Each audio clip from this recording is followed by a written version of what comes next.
একবার হযরত আলী রাদিয়াল্লাহু তাআলা আনহু নিজ ঘরের দরজার সামনে বসেছিলেন। এমন সময় এক ভিক্ষুক আসলো।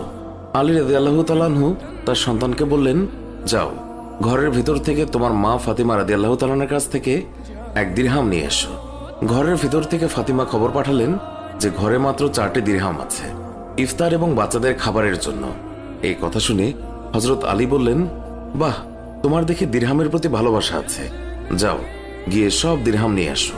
ফাতিমা বললেন, আমি তো দিতে নিষেধ করিনি, শুধু স্মরণ করিয়ে দিলাম। এই বলে সে সবগুলো দিরহাম ফকিরকে দিয়ে দিলেন। এই ঘটনার একদিন পর জিবরাইল আলাইহিস সালাম মানবরূপে তিনি আলীর সঙ্গে সাক্ষাৎ করলেন। তার সঙ্গে ছিল একটি জান্নাতি উট। হযরত আলী রাদিয়াল্লাহু তাআলা আনহুকে বললেন, আমি আমার উটটি বিক্রি করব, তুমি কি কিনবে? হযরত আলী বললেন, আমার কাছে এটা ক্রয় করার মতো মূল্য নেই। জিবরাইল বললেন, আপনি এটা বাকিতে নিন। এই কথা শুনে আলী রাদিয়াল্লাহু তাআলা আনহু বললেন, আচ্ছা, এটা আপনি কত টাকা দিয়ে বিক্রি করবেন? তিনি বললেন, 100 দিরহাম। এরপর হযরত আলী রাদিয়াল্লাহু তাআলা আনহু 100 দিরহামের বিনিময়ে এটি ক্রয় করলেন। তারপর তিনি পথ চলতে লাগলেন। এর কিছুক্ষণ পর বেদুইন রূপে হযরত মিকাইল আলাইহিস সালাম তার সঙ্গে দেখা করলেন এবং জিজ্ঞাসা করলেন, আপনি এই উটটি বিক্রি করবেন? আলী বললেন, হ্যাঁ। বেদুইন জিজ্ঞাসা করলেন, কত টাকা দিয়ে কিনেছিলেন? আলী রাদিয়াল্লাহু তাআলা আনহু বললেন, 100 দিরহামে কিনেছি। বেদুইন বললেন, আমি 60 দিরহাম লাভে তা ক্রয় করব। হযরত আলী রাদিয়াল্লাহু তাআলা আনহু তখন 160 দিরহামে উটটি বিক্রি করলেন। বেদুইন তাকে 160 দিরহাম দিলে আলী সেই দিরহাম নিয়ে পথ চলতে লাগলেন। পথের মধ্যে পূর্বে সেই বিক্রেতার সঙ্গে তার আবার দেখা হলো। তিনি আলী রাদিয়াল্লাহু তাআলা আনহুকে জিজ্ঞাসা করলেন, আপনি নিশ্চয়ই উটটি বিক্রি করেছেন? আলী বললেন, হ্যাঁ। তিনি বললেন, তাহলে আপনি আমার প্রাপ্য পরিশোধ করুন।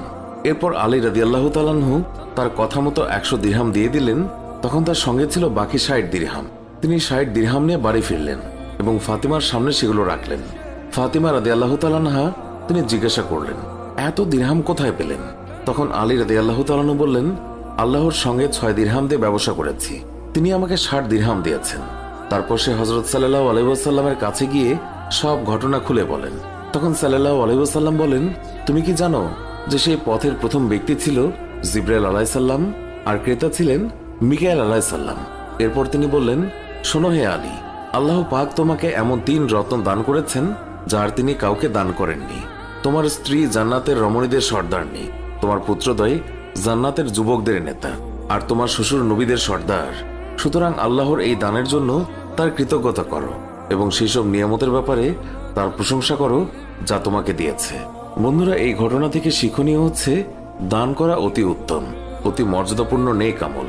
আল্লাহ দানকারীকে দুনিয়াতে 10 গুণ বাড়িয়ে দেন। তবে দান হতে হবে আল্লাহর সন্তুষ্টির জন্য এবং হালাল সম্পদ দ্বারা। দান করে খোটা দানকারীর জন্য রয়েছে আযাব। সুপ্রিয় বন্ধুরা, আজকের ভিডিও এই পর্যন্তই। আমাদের এই ভিডিও সম্পর্কে মন্তব্য জানাতে কমেন্ট করুন। ভিডিওটি ভালো লাগলে লাইক দিন, শেয়ার করুন। আমাদের অন্য ভিডিওগুলোও দেখুন। এখনকার মতো বিদায় নিচ্ছি, দেখা হবে নতুন কোনো ভিডিওতে। ভালো থাকবেন। ধন্যবাদ সবাইকে।